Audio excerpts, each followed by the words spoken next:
নমস্কার, ক্যালকাটা নিউজে আপনাদের সকলকে স্বাগত। আমি সঞ্চরী রয়েছি জিরো আওয়ার নিয়ে আপনাদের সঙ্গে, এবং আজকে যে বিষয়ে আলোচনা করব আবারও খবরের শিরোনামে এসএসকেএম এবং সেখানে রোগী হয়রানির অভিযোগ।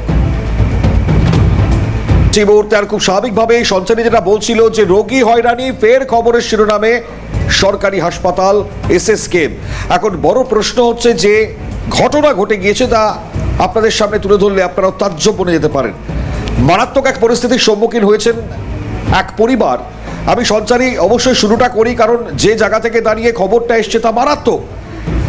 নেই বেড, 12 ঘন্টার ট্রমা কেয়ারে দুর্ঘটনাগ্রস্ত ব্যক্তি। শুক্রবার রাতে কালীঘাটে বাইকের ধাক্কায় আহত হন স্বপন শীল, যার নাম সামনে আসছে। আশঙ্কাজনক অবস্থায় তাকে এসএসকেএমে নিয়ে আসা হয় এবং হাসপাতাল বলছিল যে 24 ঘন্টার মধ্যে অপারেশন না করলে পা বাদ চলে যাবে, তার আশঙ্কা। এখন পরবর্তী সময়ে এই কথা বলবার পরই জানতে পারা যাচ্ছে ভিজিটিং কার্ডও পরিবারকে দিয়ে দেওয়া হয়, কিন্তু হঠাৎ করে তাদের পরিবারকে বলা হয় যে না, বেড নেই। মানে ভিজিটিং কার্ড দিয়ে দেওয়ার পরেও বলা হচ্ছে বেড নেই। আচমকাই যে বক্তব্য লিখে দেওয়া হয়েছিল সেই ফর্মটাও পর্যন্ত নাকি নিয়ে চলে গিয়েছে, এমনটাই পরিবার দাবি করছে এবং অভিযোগ করছে। এটা চাঞ্চল্যকর বটেই। সঞ্চারী সরাসরি চলে যাই, অভিরূপা আমাদের সঙ্গে রয়েছেন, আমাদের প্রতিনিধি। অভিরূপা, মারাত্মক, আমরা সকাল থেকে এই খবরের দিকে নজর রাখছিলাম, তুমি যেমনটা প্রতিবেদন তুলে ধরছিলে আমাদেরকে, পরিবারের এই মুহূর্তে আর কি কি দাবি রয়েছে?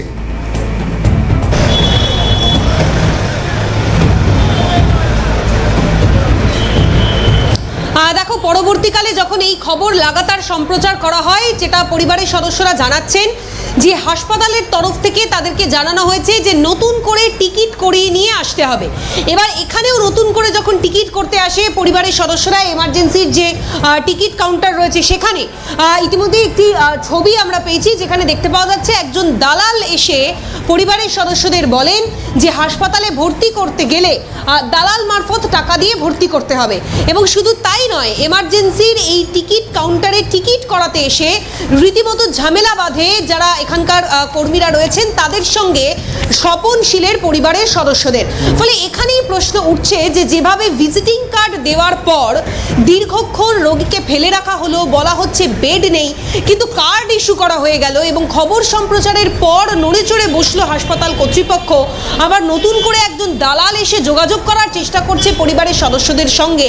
এখানেই প্রশ্ন হচ্ছে যে ভিজিটিং কার্ড ইস্যু করার পর যদি বেড না দেওয়া হয়ে থাকে, তাহলে কি সত্যিই এখানে কোনো রকম দালাল চক্র কাজ করছে? অর্থাৎ কোনোভাবে ভিজিটিং কার্ড দিয়ে বেডটাকে লক করিয়ে দেওয়া এবং কার্ড দেওয়ার পরে বেড না দিয়ে পেশেন্টকে অন্যত্র রেফার করে দেওয়া এবং ওই বেডে দালাল মারফত একটা মোটা অঙ্কের টাকা নিয়ে ভর্তি করানো, এই প্রশ্নই কিন্তু রীতিমতো উঠতে শুরু করেছে। তবে এখনো পর্যন্ত যেটা শেষ পাওয়া খবর, যে স্বপন শীল তিনি গতকাল তাকে বাইক ধাক্কা মারে দুর্ঘটনার কবলে পড়েন তিনি। আপাততভাবে পরিবারের সদস্যরা কথা বলছেন হাসপাতাল কর্তৃপক্ষের সঙ্গে। কখন তাকে ভর্তি করা হয়, খবর সম্প্রচারের পর হাসপাতালের তরফ থেকে নড়ে চড়ে বসানো হয়। বলা হয়েছে দ্বিতীয়বারের জন্য এখানে টিকিট করতে হবে।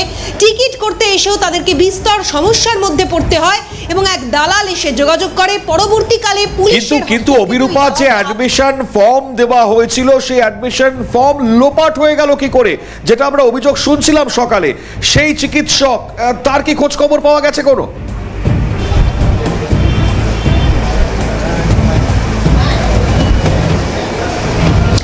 দেখো, খবর সম্প্রচারের পর হাসপাতালের তরফ থেকে বলা হয় যে ব্যক্তি অ্যাডমিশনের কাগজ নিয়ে চলে গিয়েছে নিজেকে চিকিৎসক পরিচয় দিয়ে, সেই কাগজ ফিরিয়ে আনার চেষ্টা করছেন হাসপাতাল কর্তৃপক্ষ। অর্থাৎ প্রথমে সকাল থেকে বলা হচ্ছিল কে কাগজ নিয়ে গেছে, কি বৃত্তান্ত তারা কিছু জানেন না, রোগীর পরিবারের সদস্যদের কাগজ নিয়ে আসতে হবে এবং তারা বলছেন ওই কাগজ ছাড়া বেড দেওয়া অসম্ভব, কিন্তু রোগীর হাতে ভিজিটিং কার্ড রয়েছে। এবার এখানেই প্রশ্ন হচ্ছে যে খবর সম্প্রচারের পর হাসপাতাল কর্তৃপক্ষ বলে দিচ্ছে যে তারা কাগজ আনার চেষ্টা করছে। সঙ্গে থাকো, একটা দালাল রাজের ভিডিও উঠে এসছে, সেটা দেখাবো আপনাদেরকে, দেখুন। তুমি কে হসপিটালে, কে এসএসকেএম হসপিটালে কে? তুমি দালাল? তুমি তোমার ডেজিগনেশন কি? তুমি এখানে কাউন্টারে লাইনের সামনে দাঁড়িয়ে তুমি বলছো ইউ ক্যান গো, তুমি বলছো ইউ ক্যান গো, তুমি কে? আচ্ছা, আমি উনি কে আগে বলুন। আমি কিছু না। হ্যাঁ, কে?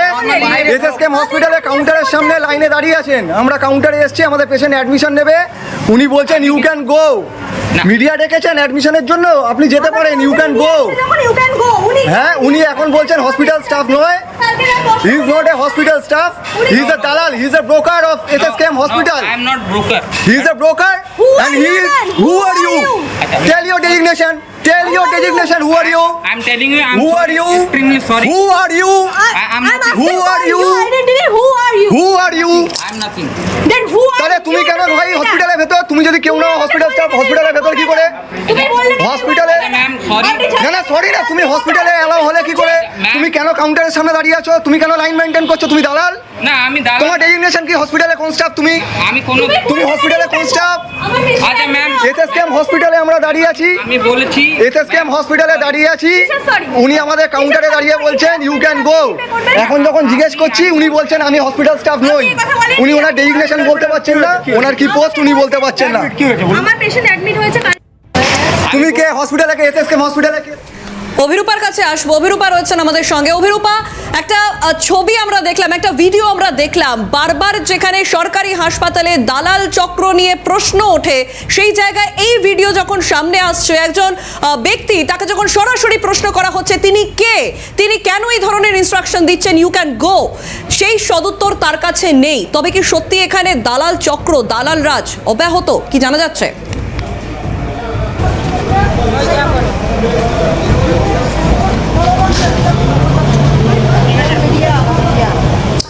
দেখো যে বিষয়টা উঠে আসছে, যে অভিযোগ করছেন পরিবারের সদস্যরা, তারাই এই ভিডিও বানিয়েছেন। তারা বলছেন যখন এই এমার্জেন্সি টিকিট কাউন্টারে তারা এসেছিলেন টিকিট করানোর জন্য, তখন এই ব্যক্তি তিনি কাউন্টারের সামনে ঘোরাঘুরি করছিলেন এবং তাদেরকে ফেরত চলে যেতে বলা হয়। অর্থাৎ কে তিনি, হাসপাতালে কি তার পরিচয়, কেন তিনি ঘোরাঘুরি করছিলেন, কেন রোগীর পরিবারের সদস্যদের ফেরতই বা চলে যেতে বলা হয়, কেন তারা মিডিয়ার সঙ্গে কথা বলেছেন বলে রীতিমতো হুমকি দেখানো হয়। অর্থাৎ কি চক্র কাজ করছে এসএসকেএম হাসপাতালের ভিতরে, তা নিয়ে কিন্তু ইতিমধ্যেই প্রশ্ন উঠতে শুরু করেছে। এবং তোমাকে যেটা বলছিলাম যে খুব অপ্রত্যাশিত একটা অভিযোগ, যে হাসপাতাল ভিজিটিং কার্ড দিয়ে দিচ্ছে, তারপরে বলছে বেড নেই, অ্যাডমিশনের কাগজ লোপাট হয়ে যাচ্ছে। তাহলে সত্যিই কি এই প্রশ্নগুলো মাথাচাড়া দিচ্ছে যে ভিজিটিং কার্ড দেওয়ার পরে, বেড সিস্টেমটাকে লক করে দেওয়ার পর সেই বেডে অন্য কাউকে অ্যাডমিশন করানো হচ্ছে টাকার বিনিময়ে? বেশ, প্রশ্নগুলো ইতিমধ্যেই উঠতে ফিরছে তোমার কাছে। ফলস সিলিং এর কাজ করতে গিয়ে গুরুতর আহত এক ব্যক্তি এবং ট্রমা কেয়ারে নিয়ে যাওয়ার পরে দেওয়া হয় ভিজিটিং কার্ড, এবং এরপরেই কার্ড নেই বলে নিরাপত্তা রক্ষীকে দিয়ে রোগীকে নামিয়ে দেওয়ার অভিযোগ ওঠে। সংবাদ মাধ্যমের ক্যামেরা দেখতেই তড়িঘড়ি রোগীকে নেওয়া হয় ট্রমা সেন্টারের। ভিজিটিং কার্ড দেওয়ার পর কিভাবে রোগী ফিরিয়ে দেওয়া হয়, উঠছে সেই প্রশ্ন। এ তো এক নয়, একের পর এক ঘটনা। অভিরূপার কাছে আরো একবার আসবো। অভিরূপা, আরো একটা অভিযোগ।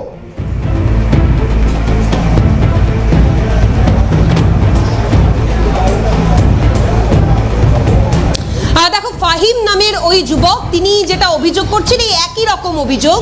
তারা বলছেন যে তিনি ফল সিলিং করতে গিয়ে পড়ে যান, দুই পায়ে তার গুরুতর চোট লাগে, মাথায় এবং কপালে চোট লাগে, তাকেও ভিজিটিং কার্ড দিয়ে দেওয়া হয়। এবং ভিজিটিং কার্ড দিয়ে দেওয়ার পর একজন সিকিউরিটি গার্ড তাকে বেঞ্চ যে ট্রলি রয়েছে, সেই ট্রলিতে ট্রমা কেয়ার সেন্টারের নিচে দীর্ঘক্ষণ ফেলে রাখে এবং বলা হয় বেড নেই, অন্যত্র চলে যেতে হবে।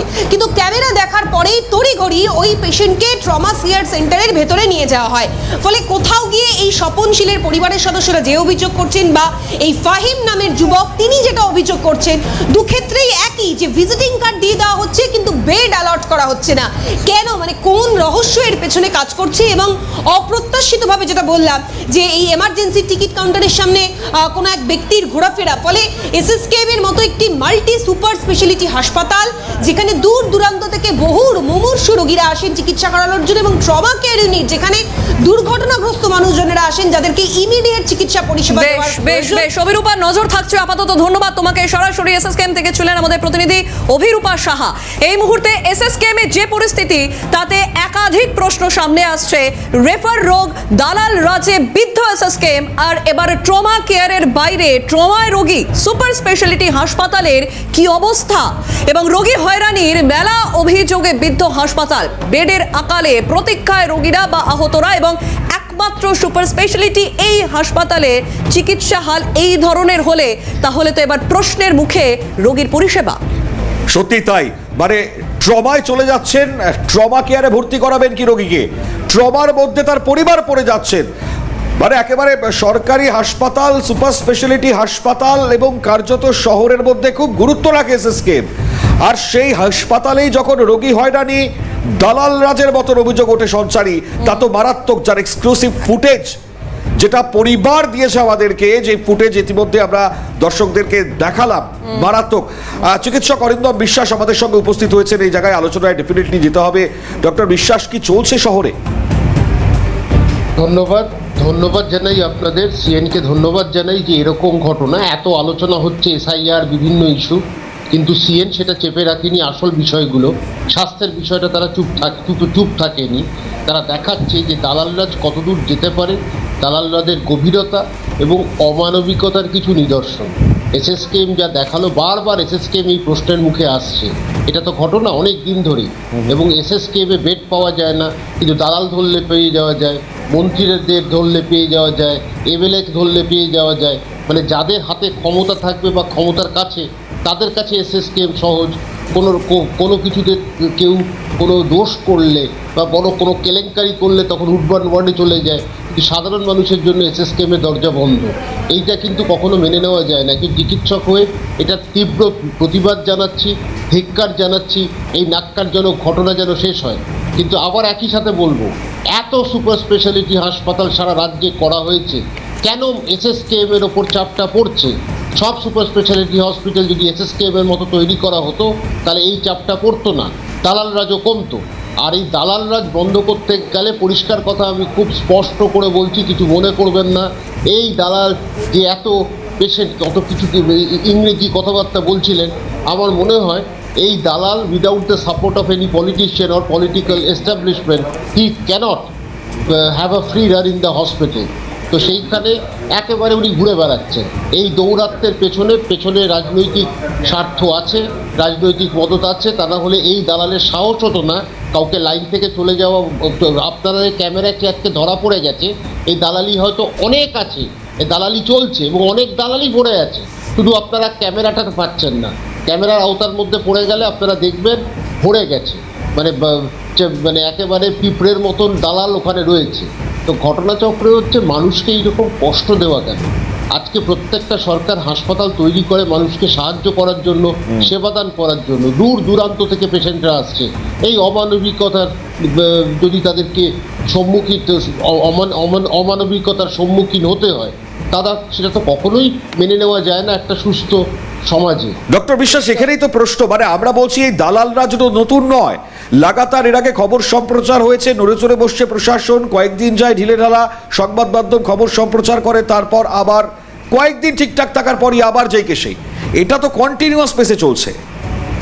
দেখুন, আপনারা একটা বিষয়, খুব গুরুত্বপূর্ণ বিষয় কয়েক বছর আগে তুলে ধরেছিলেন, যখন মদন লাভলি মিত্র সে তার বেড পায়নি বলে সে চিৎকার চেঁচামেচি করলেন। আপনারা এটা নিয়ে অনেক মানে শুধু সংবাদই করেননি, এটা নিয়ে আলোচনা করেছিলেন, খুব গুরুত্বপূর্ণ আলোচনা ছিল। আজ মদন মিত্র কোথায়? মদন লাভলি মিত্রর তো প্রতিবাদটা জানানো উচিত যে এটা তো ও লাভলি হয়নি, এটা তো অত্যন্ত it's a shame for our society, shame for our government, shame for the political establishment and the shame on humanity. তো কোথায় এই কথাগুলো ওনাদের থেকে আসছে না কেন? দালালটা কে? এই দালালকে যদি ভালো করে চাপকানো যায়, মুখ থেকে বেরিয়ে আসবে কোন রাজনৈতিক দলের মদতে এ কাজ করছে বা কাজ এতদিন ধরে নির্বিকারে কাজ চালিয়ে যাচ্ছে। সুতরাং আপনারা যে তুলেছেন এই কথাগুলো, মানুষের কষ্টের ছবিগুলো যে সামনে আনছেন, আপনাদেরকে আরেকবার ধন্যবাদ জানাই। কিন্তু দালাল রাজ বন্ধ না করতে পারলে আরও ট্রান্সপারেন্ট সিস্টেমটা করতে হবে, কম্পিউটারাইজ করে দিতে হবে, ডিজিটাল করে দিতে হবে। তা না হলে কিন্তু এই অরাজকতা চলবে, এই অস্থিরতা চলবে, মানুষের মধ্যে বিরক্তি চলবে। একেবারে অরিন্দমবাবু, একটু থামাবো আপনাকে, কারণ শুক্রবার রাতে কালীঘাটে বাইকের ধাক্কায় যিনি আহত হন স্বপনশীল, তার পরিবারের লোক এই মুহূর্তে এসএসকেএমে রীতিমতো নাকানি চোবানি খাচ্ছেন। তারা কি বলছেন শুনবো একবার। কালকে আমার মামার রোড অ্যাক্সিডেন্ট হয়, পায়ে মানে খুবই গুরুতরভাবে ফ্র্যাকচার হয়। ডাক্তার বলেছিলেন ওনাকে আপাতত ট্রিটমেন্ট করে ছেড়ে দেওয়া হচ্ছে, 2 সপ্তাহ পরে ওনার ওটি হবে। আমি যখন এখান থেকে পুলিশ কেস হয়েছে বলে আইপিসি করাতে যাই, ওখান থেকে বলা হয় ওনাকে ইমিডিয়েট অ্যাডমিট লেখা আছে। তো আমাকে বললেন আজকেই অ্যাডমিট হবে। আমি যখন এখানে অ্যাডমিট করতে আনি, তখন আমাকে ভিজিটিং কার্ডও দিয়ে দিয়েছিলেন। তখন ওনারা আমাকে বললেন এখানে বেড নাম্বার লেখা নেই, এখানেরই ডাক্তার হবেন। আমাকে বলেছেন ডাক্তার, আমি জানি না উনি আদৌ ডাক্তার কিনা। উনি আমাকে বললেন আমি এই বেড নাম্বারটা লিখিয়ে আনছি বলে যে অ্যাডমিশনের যে শিটটা হয়, যে কাগজটা যেটা অ্যাডমিশন হওয়ার পর রোগীদের দেওয়া হয়, ওই কাগজটা উনি আমার থেকে নিয়ে নিলেন, নিয়ে বললেন আমাদের এখানে বেড নেই, আপনারা অন্য জায়গায় নিয়ে চলে যান। আমি বললাম আমাদের তো এখানে অ্যাডমিশন হয়ে গেছে, এখানে অ্যাডমিটও লেখা রয়েছে, তাহলে আমি অন্য জায়গায় কেন নিয়ে যাবো? না আমাদের বেড নেই। তাহলে ওই কাগজটা আমাকে ফেরত দিন। বললেন না, ওই কাগজটা ফেরত হবে না। কালকে আমরা রাত্রি 10:30টায় এসেছি, এখন অবধি পেশেন্ট আমাদের যে 4 তলায় যে ওয়ার্ড আছে, ওয়ার্ডের বাইরে ওরমভাবেই পড়ে রয়েছে। আমাকে বলা হয়েছে, যখন আমি এখানে অ্যাডমিট করতে চাইছি তখন আমাকে বলা হয়েছে এখানে 24 ঘন্টার মধ্যে ওনাকে অপারেশন করা যাবে না, 24 ঘন্টার মধ্যে অপারেশন না হলে ওনার পা কেটে বাদ পর্যন্ত হতে পারে। এখানে অ্যাকচুয়ালি ডাক্তার আমাকে ওনার সাথে যেতে বলেছিলেন। এবার উনি ডাক্তারই, উনি, আমি আশা থেকে ওনাকে দেখছি উনি করছেন, কিন্তু আমি ওনাকে বহুবার যখন উনি আমার কাগজ সরিয়ে দেন, আমি ওকে জিজ্ঞেস করি যে আপনার ডেজিগনেশন কি, আপনি ডাক্তার হয়ে এই কাজটা কী করে করতে পারলেন, আপনি কাগজটা আমাকে ফেরত দিন। উনি তো আমার কাগজটা হয়ে গিয়েছিল। উনি আমার সেসবের কোনো কথার উত্তর দিলেন না। ভর্তি নেবে বলে ভর্তি হয়েওছে, আমাকে অ্যাডমিশন কার্ডও দিয়ে। ডক্টর বিশ্বাস রয়েছেন আমাদের সঙ্গে। অরিন্দমবাবু, আপনার কাছে এই যে ভদ্রমহিলার কথা আমরা শুনছিলাম, তিনি পরিষ্কার বলছেন যে 24 ঘন্টার মধ্যে অপারেশন না হলে সেই রোগীর, সেই আহত ব্যক্তির পা কেটে বাদ পর্যন্ত যেতে পারেন, এবং তার পর থেকে যা যা হলো এসএসকেএমে রীতিমতো তিনি এদিক ওদিক ছুটে বেড়ালেন। কে তার কাছ থেকে সেই কাগজটি নিয়ে গেল যেখানে তার বেড রিজার্ভ করা ছিল, কেই বা তাকে চলে যেতে বলল যেখানে টিকিট কাউন্টার ছিল, তারা কিচ্ছু জানেন না। এবং যখন সংবাদ মাধ্যম তাদেরকে ট্রেস করছে, তারা কে, তাদের কাছে কোনো সদুত্তর নেই। এই যদি আজকে পরিস্থিতি হয়ে থাকে, একটা বিপুল সংখ্যক মানুষের কাছে সরকারি হাসপাতালটাই ভরসা, আজকে যদি সেখানে এই পরিস্থিতি হয়ে থাকে, সাধারণ মানুষ কোথায় যাবে? সাধারণ মানুষের কথা ভেবেই বলছি, রাজনৈতিক দল তারা আজকে রাজনীতি করেন সাধারণ মানুষের কথা বলে। সব বক্তৃতার মধ্যে সাধারণ মানুষের কী হবে, এই সাধারণ মানুষের যে কষ্টটা তাদেরকে ফেস করতে হয় বা সম্মুখীন হতে হয়, তারা কিন্তু এই কথাগুলো বা বাস্তব চিত্রটাই আলাদা। এসএসকেএমে গিয়ে আজকে নয়, আপনি বিভিন্ন হাসপাতালে যান, ব্লাড ব্যাংকে যান, দালাল রাস্তা ছড়িয়ে গেছে। এই দালালরা কারা? এই দালালদের আপনি আটকাতে হবে। ট্রান্সপারেন্সি অফ দ্য সিস্টেম না আনলে হবে না। তার জন্য গভর্নমেন্টের দরকার কিন্তু স্ট্রং উইল ফোর্স, যে আমি আজকে সবকটা হাসপাতালে ট্রান্সপারেন্ট সিস্টেম আনবো। গভর্নমেন্টে হাসপাতালে যেরকম ট্রান্সফার সিস্টেমেও ট্রান্সপারেন্সি নেই, কিন্তু এই ট্রান্সপারেন্সির জায়গায় আরজি করের ঘটনার পর আমরা দেখেছি চিকিৎসকদের সেই বৈঠকের পর লাগাতার বার্তা এসছে। কোন কোন ক্ষেত্রে স্যার ট্রান্সপারেন্সি থাকবে এবং তাতে সরকার ব্যাপকভাবে কাজ করবে, কিন্তু তারপরেও তার অন্যথা এখনো হয়নি, মানে যেই কে সেই অবস্থাতেই পড়ে রয়েছে। আমি আসছি, ডক্টর অরিন্দম বিশ্বাস আমাদের সঙ্গে রয়েছেন। সঞ্চারী, একটা দ্রুত বিরতির পর ফিরে আসছি আমরা, কারণ আরও একটা ছবি, যে ছবিটার গুরুত্ব রাখবে সেই ছবিটাও দেখাবো। সঙ্গে থাকবেন ততক্ষণ। ফিরলাম বিরতির পর, এবং বিরতির আগে মণিমা যেমনটাই জানাচ্ছিল যে আরেকটা দিকে আমরা নজর রাখবো, যেখানে ফলস সিলিং এর কাজ করতে গিয়ে গুরুতরভাবে আহত হন এক ব্যক্তি। এরপর ট্রমা কেয়ারে নিয়ে যাওয়া হবে বলে তাকে ভিজিটিং কার্ডও দেওয়া হয়, কিন্তু সেক্ষেত্রে এরপরে বেড নেই বলে নিরাপত্তা রক্ষীকে দিয়ে রোগীকে নামিয়ে দেওয়া হয়, এবং সংবাদ মাধ্যমের ক্যামেরা দেখার পর তড়িঘড়ি রোগীকে নেওয়া হয়। সেই ব্যক্তি, সেই আহত ব্যক্তি কি বলছেন আগে শুনুন। আমি সারা রাত পড়েছিলাম, তখন কোনো ট্রিটমেন্ট করিনি, ঠিক আছে। তারপরে যখন আমার মা প্রেসার দিয়েছে, তারপরে একটা পায়ে প্লাস্টার করেছে, আর একটা পায়ে এমনি ছেড়ে দিয়ে বাইরে বের করে দিয়েছে। হ্যাঁ হ্যাঁ হ্যাঁ হ্যাঁ ছিল। এখন বলছে কি এখন হবে না, পরে হবে। তুমি হ্যাঁ হ্যাঁ হ্যাঁ। আরও একটা ছবি, একেবারে সেম অভিযোগ আপনারা দেখলেন। আমি আবারও ডক্টর বিশ্বাসের কাছে ঠিক এই জায়গায় আসবো। স্যার, আপনি ট্রান্সপারেন্সির কথা বলছিলেন, আমাদের মনে আছে আরজি করের পর এই সরকারি হাসপাতাল, সেখানে দাঁড়িয়ে ট্রান্সপারেন্সির জন্য সেই বোর্ড থাকবে, সেখানে বলে দেওয়া হবে কত বেড আছে, কতগুলো অ্যাভেলেবেল রয়েছে, সব নাকি দেখা যাবে লাইভ। কোথায় সেগুলো? ওইগুলো তো খুশি করতে বলা হয়েছিল। প্রথম কথা হচ্ছে, রাজনৈতিকভাবে আরজি কর নিয়ে আপনি বলছেন, আরজি করের আন্দোলনটা পুরোপুরি রাজনীতি ছিল। সেখানে রাজনৈতিক ফায়দা তুলতে গেছিল কিছু দল, আর রাত জাগার কিছু দল ছিল। কিন্তু তারা আজকে কোথায়? সাধারণ মানুষ তো কষ্টটা পাচ্ছে, কষ্ট ভোগ করছে। তাদের হয়ে কথা বলার জন্য কোনো আপনি বিরোধী দলনেতাকে দেখছেন, বা বিরোধী দলকে দেখছেন, বা কোনো সেলিব্রিটিদের দেখছেন? আজকে সাধারণ মানুষ কষ্টটা পাচ্ছে, আর সাধারণ মানুষই তো বেশি সমাজে, তাদের কথা তো ভাবতে হবে। এবং স্বচ্ছতা, আজকে পরিষ্কার কথা, স্বচ্ছতার সাথে কিন্তু অ্যাডমিনিস্ট্রেশন চালাতে হবে। আজকে সাধারণ মানুষের জন্য আজকে একটা সমাজ গড়ে ওঠে। কজন সেলিব্রিটি থাকে, কজন ডাক্তার থাকে, কিন্তু সাধারণ মানুষ যদি এই কষ্ট ভোগ করতে থাকেন, তাদের যদি এই ভোগান্তি হয়, সেটা অমানবিকতার নিদর্শন, অমানবিকতার চিত্র যেটা আপনারা তুলে ধরেছেন। এটা বন্ধ করা উচিত। This must stop at the earliest possible time. এটা কি হচ্ছে? আমরা ছেলে খেলা করছি মানুষকে নিয়ে, আমরা প্রাণ নিয়ে ছেলে খেলা করছি। একটা প্লাস্টার করে আরেকটা পা রেখে দিচ্ছি, কিসের জন্য? মিউজিয়ামে দেখানোর জন্য এটা, না অ্যাম্পুটেশন করে পাটাকে পরে পড়ানোর জন্য? আশ্চর্য কথা, এগুলো কিন্তু it is goes against humanity. এই হিউম্যানিটির এগেইনস্টে যদি আমরা যাই, তাহলে আমরা কি সার্ভিস দেবো? আমরা তো প্রমিস করছি, আমরা তো প্রতিজ্ঞা করি, আমরা তো অঙ্গীকার করি যে মানুষকে আমরা সাহায্য করব, মানুষের জন্য করব। তো স্বাস্থ্য ব্যবস্থা থেকে সাধারণ মানুষকে আমি বঞ্চিত করছি। এটা তো একটা লাঞ্ছনা হচ্ছে। এই লাঞ্ছনা নিপীড়নের বিরুদ্ধে কই সেই ডাক্তারদের আন্দোলন? এখানে কোনো আন্দোলন আপনি দেখতে পারবেন না, কারণ কোনো রাজনৈতিক ফায়দা নেই। ওই দুজন সাধারণ মানুষ, তাকে ঘিরে বড় রাজনীতি হবে না। সেই জন্যই অপোজিশনও চুপ। অপোজিশন অন্য ইস্যু নিয়ে চিৎকার করছে, ওই পিজির এই অচলাবস্থা নিয়ে একটা কথা বলছে না। This is a shame. সত্যি ডক্টর বিশ্বাস যেটা বলছেন খুব গুরুত্বপূর্ণ জায়গা আজকের দিনে দাঁড়িয়ে অ্যাটলিস্ট এসআইআর আবহে যখন আমাদেরকে এই খবর সম্প্রচার করতে হচ্ছে, কারণ বিভিন্ন খবরের মধ্যে হয়তো এই খবর ধামাচাপা পড়ে যায়, কিন্তু নয়, সিএন এই খবর তুলে ধরে এবং সামগ্রিকভাবে আপনাদের সামনে একেবারে সম্পূর্ণটা দেখাচ্ছি আমরা। এখন স্যার একটা বিষয় অ্যাটলিস্ট আমাদের জানতে হবে যে এই যে 24 ঘন্টার মধ্যে অপারেশন না করলে তার পা পর্যন্ত বাদ চলে পারে, 12 ঘন্টা অ্যাটলিস্ট হয়ে গেছে, এর পরটা কি আমরা তো বুঝতে পারছি না কি করবেন এই মানুষটা।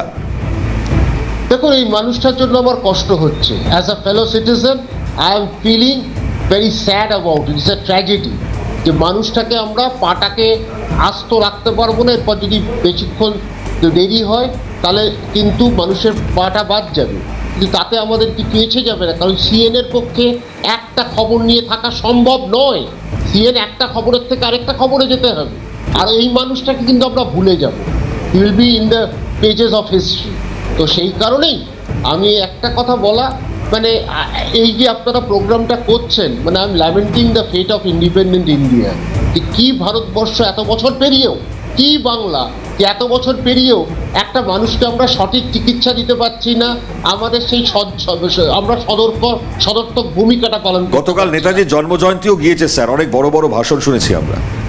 হ্যাঁ, থাকবে তো, ভাষণটা শুনবেন, কারণ ওগুলো তো লেখাপড়া করে নিয়ে ভাষণটা বলা হয়। কোথায় আজকে ও লাভলি তো গান গাইছেন, এখানে আজকে উনি এসে প্রতিবাদটা করছেন না কেন? হোয়ার ইজ হি গন? তো আমার বক্তব্য হচ্ছে, এই মানুষটাকে সমর্থন করার জন্য আমার খারাপ লাগছে, কিন্তু আজকে প্রত্যেকটা মানুষের আওয়াজ তোলা উচিত। স্বাস্থ্য ব্যবস্থার এত অচল অবস্থা কেন, এই প্রশ্নটা আমি করতে চাই। একেবারে অরিন্দম বাবু, আজকে আমাদের 0 আওয়ারের সময় একেবারেই শেষ, সুতরাং আজকে আপনাকে অনেক ধন্যবাদ আমাদের সঙ্গে থাকার জন্য। সরাসরি ছিলেন আমাদের সঙ্গে ডক্টর অরিন্দম বিশ্বাস। একেবারে পরবর্তীতে কথা হবে ডক্টর বিশ্বাসের সঙ্গে। সঞ্চারী আপাতত বিদায় নিচ্ছি আমরা 0 আওয়ার নিয়ে। অন্যান্য সব খবরের জন্য আপনাদের নজর থাক সিএনএ।